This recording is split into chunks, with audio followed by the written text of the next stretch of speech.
सदाशिवसमारम्भां शङ्कराचार्यमध्यमाम् अस्मदाचार्यपर्यन्तं वन्दे गुरुपरम्पराम्.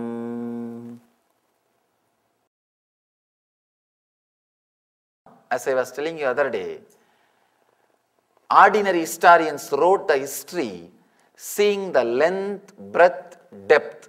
Whatever happened in the length, breadth, depth. Like 200 people were sitting in front of Nityananda and he was speaking. This is history. Purana means not only what has happened in the length, breadth, depth, what has happened in space and time also. So when a Rishi writes the Purana, he will say 200 people have been taken to a different state of consciousness by the strong teachings. When he writes, he will record what has happened in space and time also. So naturally, a so-called normal historian who has got only two eyes, who can see only the length, breadth, depth, will not be able to understand Purana. Just because he is not able to understand the Purana, it does not mean it is a myth. No, it is not the myth. It is beyond the myth. It is the truth. It is truth. As it happened, they were recorded. One more thing. Our rishis had a strong, deep intellectual clarity. To tell you honestly, stories like a Mahabharata and all can never be imagined and written because such an intrinsic details and turn and logically following. So logically it is following and falling in place, it can never be imagined. At the most, they can blame only little bit of addition or deletion. They can never, any logical person cannot say the whole thing is created. No. Understand, it is not that people who were in India in those days were complete fools ready to listen to whatever you are saying. No. We had enough of atheism. We have enough of people who questioned. We had enough of people who fought. If the Rama's lifestyle story was not completely truth, how will you find temples all over the countries visited by Rama or created, installed by Rama? Person who is building Rameshwaram temple will naturally verify whether the Rama story was right or a story, whether Rama lived or not, because I am wasting my whole life building a monument. At least the person in whose name I am creating the monument should have existed. Understand? As long as I am not asking you to do any seva, whatever I talk will feel like truth. If I just ask you to do some seva for 10 days, physical work, or little money, then you will start analyzing every word which I am uttering, whether it is truth or not. Because it is going to bring little pain to you. You will ask, why should I take up the pain? Before taking up, let me verify, cross-check, whether it is right or wrong. Understand, the Rameshwaram temple was built by hundreds of Stabadis, architects, and thousands of workers, at least for 200 years. And it is not that all the fellows are just following whatever was told to them. No. They would have had enough of question, answer, argument, discussion, dialogue, fight, conflict, everything. After the thorough analysis, at least the base story is truth, for which sake they are building the monument. They should have verified. Not only they should have, I know for sure they have verified. That is the reason they are able to create so much of energy. They are able to generate so much of intelligence, time, talent, treasury, all three being directed towards those monuments. Those monuments are living proof for the authenticity of the Puranas, authenticity of those great stories. They are not mythological stories. They are authentic truths. They had a great special powers to look into the things which is beyond the logic, like a past life or the different lives. They were able to look, just because we are not able to look into that. You see, anything unique, special thing which other culture and tradition has got, just discard them by saying foolishness. Before killing the dog, call it as a mad dog. Then you can justify always what your action. So it's like a verifying or nailing before doing what you want to do. Enquiring before itself or abusing before itself, so that it will be easy for you later on. Any lie told 100 times is truth. Any truth told first time is a lie. So constantly it is told, Puranas, the word is translated into mythological stories. No. It is the history, clear record of history with a clear date, with a clear presentation. When we only think there are something which you can't understand, see through the two eyes, which is the experience happened in space and time. When you understand, when you are able to look into the space and time also, you will see the authenticity of the Puranas. Dharma is also like a strong law of the inner space. It is the cosmic law.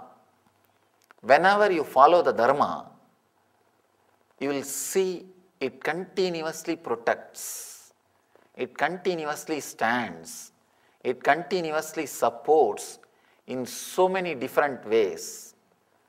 Masters again and again happening is nothing but a strong statement to the planet Earth, Dharma is still alive. Constitutions of the countries cannot replace the constitution of cosmos. It can complement the constitution of countries. If it complements the constitution of the cosmos, you will see the conscious growth of citizens is continuous, and the expansion and growth in the civilization is again and again and again going towards the higher and higher directions. It never comes down. Even by mistake, if it starts coming down, again you will see one living master happening and bringing it back to the cosmic constitution. That is why when the masters wrote the Indian constitution, Manusmriti in those days, Bharat, constitution of Bharat, in those days, thousands of years ago, they say the person who has experienced the cosmic constitution should update this. Possibility for updating was kept open. In the Puranic tradition, they were able to see beautifully the lives, past, present and future. So their record was much more deeper and authentic. Tomorrow I think we are going to have a movie, The Myth. Wonderful movie. In my whole life after the age of 10, this is the only movie which I went and sat in theatre and watched. This is the only movie, because the concept presented was such a wonderful concept. And many things, actually one of our devotee brought the DVD, which was distributing, and I saw some of the scenes are exact visualization of spiritual experience. How the past life and the present life overlaps. If at all you have a past life memory, how it overlaps.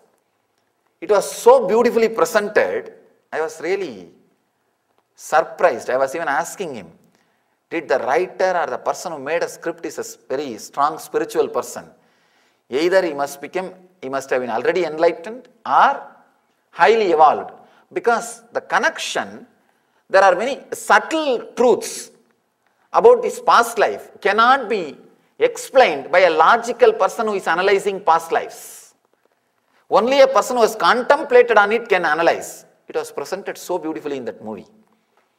That's the reason when they asked for an interview, I was very happy to offer. And not only that, I again and again mentioned to many of our ashramites, whenever they have some doubt about his past life and all, I tell them, see that movie, how it is presented. The same way only the memory happens to you. The memory link, how it overlaps. Actually, it will not be so clear as you expect. The past life memory and all, when it starts, it will start like a dream only. Suddenly, you will see things with this authenticity. How you see this chair, this wall, with this authenticity you will see. And then that authenticity will slowly start melting down and enter into this present world. How the transition happens is very beautifully presented. Because these disciples ask me many questions. They say that a past life memory will be like a fast forward and rewinding Swamiji. No, it will not be like that. It will be almost like overlapping. It will be almost like overlapping. You have to look into that record and open it, then pick out the incidents. Because 1 year before we started our Bangalore ashram, I told our disciples, we will have a land with a big banyan tree donated to us. That is where the ashram will be there, in Bangalore. They said, Swamiji, you are giving so much of detail. And I told them, go around and search for that land.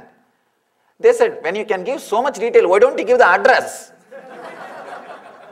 I tell them, no, honestly, I do not know. See, honestly, I do not know. I can tell you only the details I know. Means, the file will not be completely clear or readable as this book in front of you. It will have something like a overlapping. When you move into that, that will be completely authentic. You will see the information. When you slip into this state, only the main data you will be able to download and bring. Not the detailed informations. The detailed informations you will not be able to bring. Maximum that like a city name and all getting downloaded is the maximum possibility. You can see only to a certain level. You will not be able to see to the level of a individual address. It is very, you can see only the breadth. When you go to the depth, that level downloading information will be little difficult. In that movie, they are presented very beautifully how that overlapping of the memory happens and moving from the authenticity of the past to the authenticity of the present and to the authenticity of the future. The visualization was very beautifully described. Actually, there is a beautiful movie, another one movie, Tibetan Book of Dead. After seeing that, I was thinking, we should create a visual presentation like that about the Kathopanishad. About the Kathopanishad, which is again the science of death.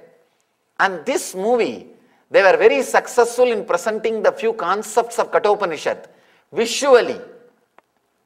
Visually, even though they may not mention the name of the Kathopanishad, but the concepts of Kathopanishad, very visually they presented. In a very beautiful way, if somebody makes a movie out of Kathopanishad, how they will present the concept. It was beautifully presented. Anyhow, our Puranas are the visual explanation of the truth which is beyond the length, breadth, depth, which is happening in the space and time too. That is why, again and again, the Dharma which is described in the Puranas were questioned. Understand, if at all our masters were really up to creating heroes, there is no need for them to record Sita was being put in the fire by Rama. No. They could have completely created a 100% perfect hero. No.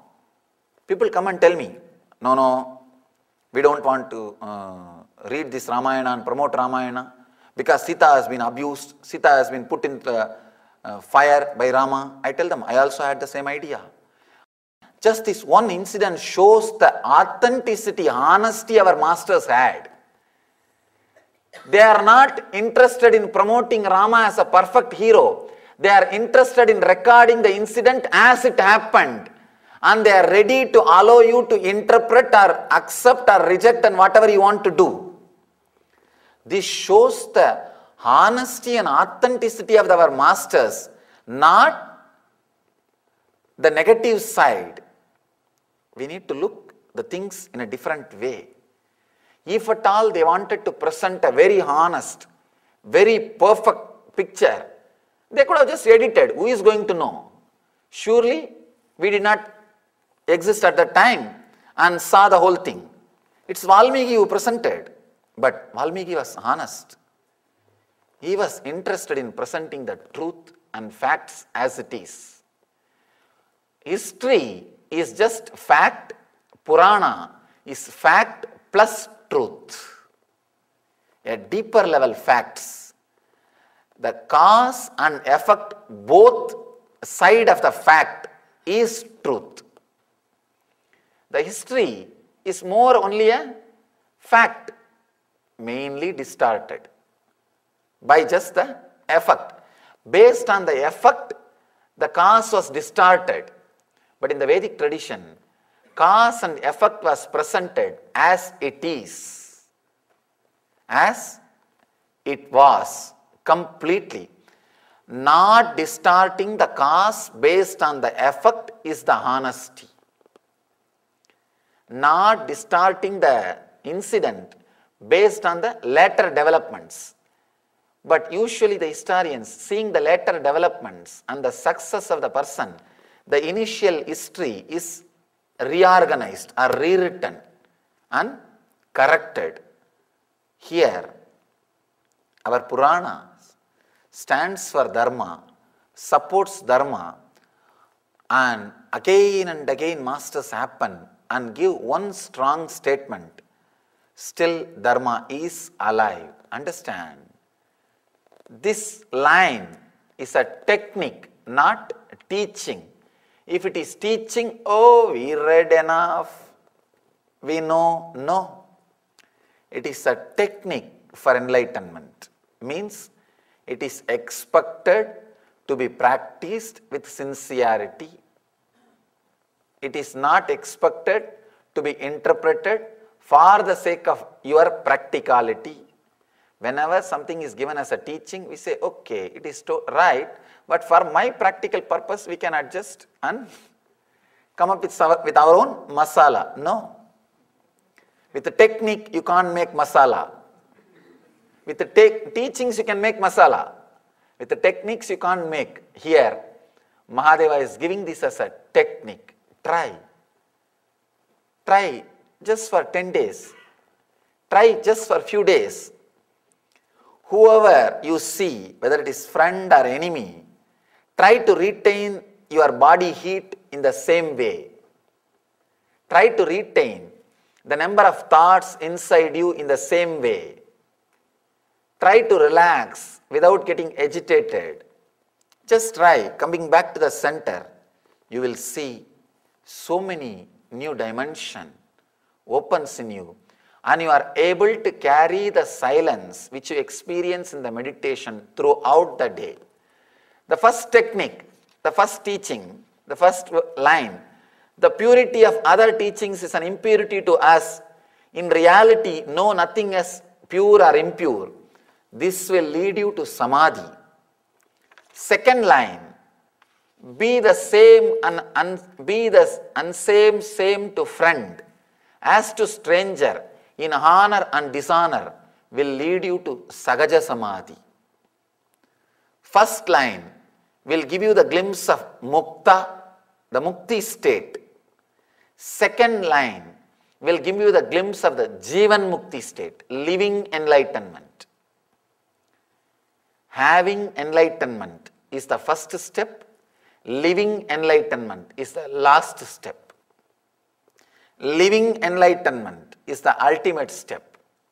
The second sutra will make you live enlightenment. Let you understand this technique. You cannot follow by closing the eyes. First technique you can do by closing the eyes. Second technique you have to do by opening the eyes. In everyday life, let you achieve and radiate the eternal bliss, Nityananda. Thank you. Sadashivasamarambam Shankaracharya Madhyamam Asmadacharya Paryantam Vande Guru Paramparam.